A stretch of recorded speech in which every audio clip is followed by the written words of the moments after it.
Hi Aries, welcome to your week ahead reading. This is for week commencing the 17th of November and I hope you had a fabulous week. So, all right, let's crack on with your energy oracle cards.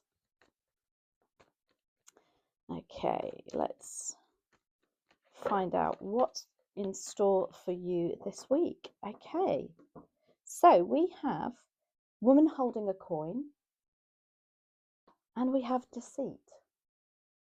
Aries, what's going on with that deceit? Is this somebody who's, I don't know, pulling the wool over your eyes about some finances or something? Or just maybe, the deceit card's quite a strong word, isn't it? It can be sometimes you're just taking something out of context and it feels like, oh, they're not telling the truth to me. But maybe it's a lack of understanding as well between you. Okay, let's have a look. Aries. So, dear spirit guides and angels, please join me in this reading for Aries and make it helpful, hopeful, and healing. Okay, so what is the focus for Aries, please? And thank you. You kept poking out. Lover's card is your focus for this week. Opportunity for Aries is the Ace of Wands. Oh my goodness me. The challenge for you, Aries, is the Four of Swords. Bubbling under the surface is the Fool card. Wow. Opportunity and advice. Advice and outcome is the Eight of Wands. Wow.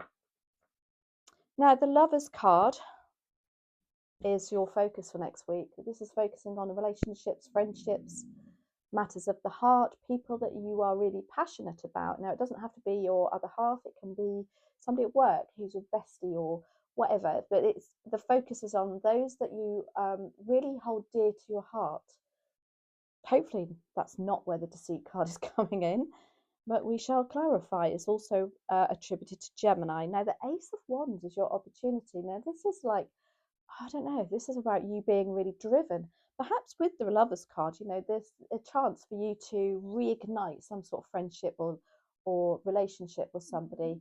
And it just makes it feel like a brand new thing. And it can be even a brand new relationship. What I'm saying is if you're in a relationship already, it can still apply, be like date night, that kind of thing. Having a drive to make it work.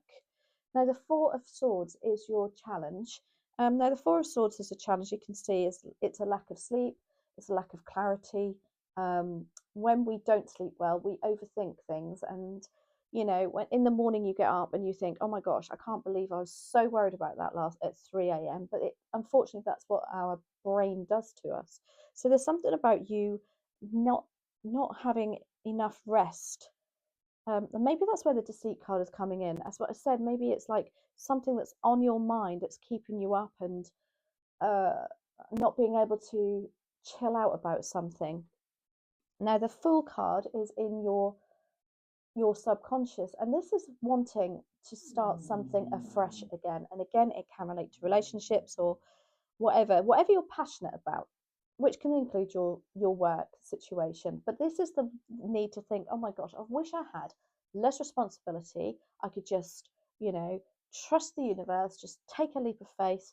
It's for me also, it is a little bit of feeling for you, Aries. This is just intuitive, that you want to escape from something. You just want that need for a bit of a break from the mindset. The Eight of Wands, I love this as advice and outcome, and they're saying, well, go and do it then. Eight of Wands is like, oh God, let's actually, this is a call to action. This is fast energy. This is like, well, go and stop talking about it. Go out and actually do it. Communicate with people if that's what you want. Start organizing it. Start communicating your desires. Okay, the Lovers, why are you here, please? And thank you for Aries.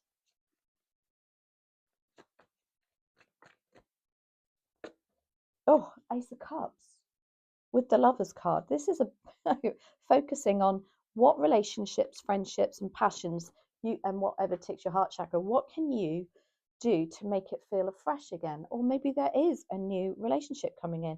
Ace of Cups with the Lovers actually also can indicate a pregnancy. I love that.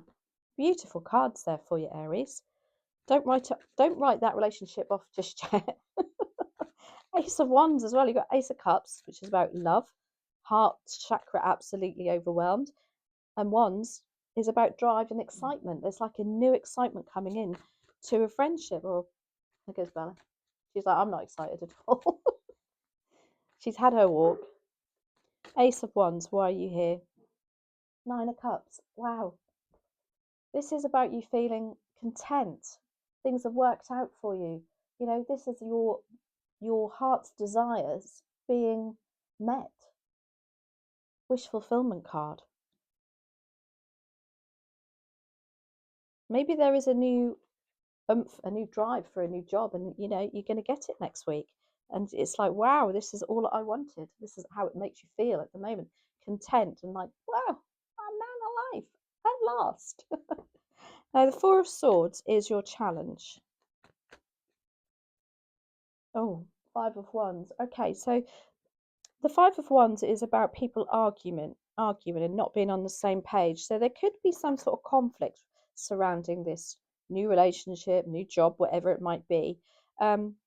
It can even relate to you putting, because of the Four of Swords, and I said you can overthink things if we don't get the rest and relaxation that we need. With that Five of Wands, I don't know if you're getting something a little bit out of perspective, if you're losing a little bit of, oh my gosh, you know what, there's no way I can do that, everybody else is doing that. Because the Five of Wands is also about competition.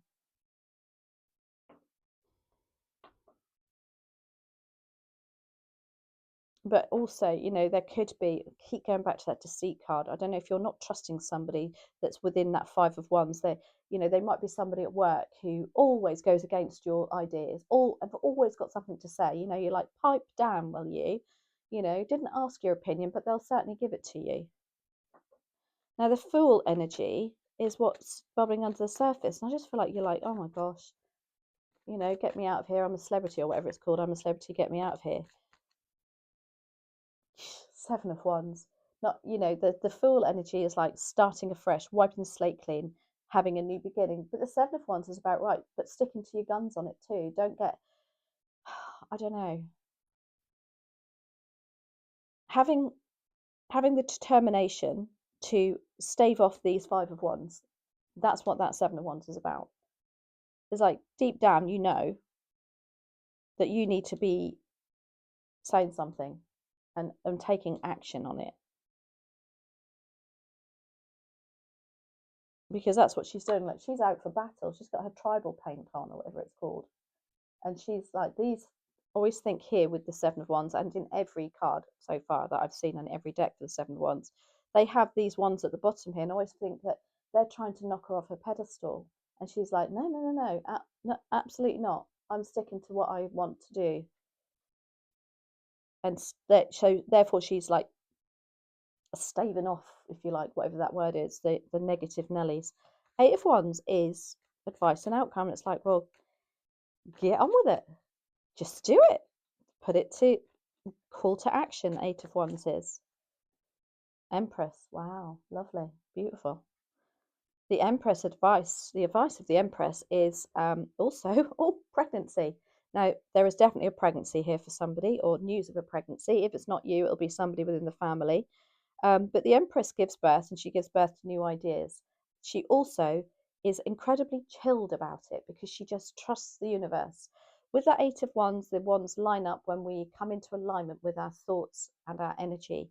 So once you've done that, Aries, then Bob's your uncle, you know, Empress energy is there for you. Just trust the universe, trust it's going to happen. But you do have to do something about it. I'm going to do one more on that Empress. Ten of Swords. Yeah, look at that. End of stressful times. The Ten of Swords is the card of, oh gosh, you know what? Stick a pin in me, I'm done. You know, Swords is the mental suit. And you can see she really feels like, or they feel like they've got stabbed in the back. But this is a 10, and it means it's coming to an end. So you come into alignment with what you want on that Eight of Wands, and you put an end to all of that stress that's going on with that Four of Swords. And with the Empress also, I will say, she's a very feminine energy. Maybe, because Aries, if you don't mind me saying, you can be a little bit in the Emperor energy as opposed to, because that is obviously your card in the tarot. Maybe you need to just soften around the edges a little bit, you know, accept some help, talk a little bit more. I don't know, but sit in your feminine energy a little bit more than you are your masculine, because we all need a balance. Anyway, let's have a look and see what the Green Witch Oracle message is for you, Aries, for this week. Watering can. Oh my gosh, can you believe this? Do you know what it says? Asking for help and sharing the burden, which is exactly what I just said about the Empress energy. So, should we read the card? Yeah, they're telling me to read the card. Watering can. 55. So when you're lacking something, oh, hang on a minute, I've started that at the wrong place. Not everything happens naturally. Sometimes you must carry water to a plant. Being a green witch means stepping up to honour nature and act on its behalf. The reciprocal relationship between you and nature means that sometimes you're the one who needs nature's help, and sometimes nature needs your help. When you're lacking something, however, it can at first be hard to admit you need to ask for help. The watering can card tells you that something in your life needs external support, or that a burden needs to be shared. Don't be afraid to lean on others. The reflection of this card is there something in your life that needs outside attention or an injection of energy from elsewhere? So I hope that helps, Aries. Let me know how it resonates. Do check out the midweek readings, the energy check-in readings, yes. And at this stage, when I'm recording your message, I haven't received Nikki Allen's angel cards just yet. But as soon as I get them, trust me, I will be sharing them with you. I'll perhaps do a video just purely on the angel cards energy. So anyway, take care, Aries. Have a fabulous week, and I'll see you next week. Thanks as always.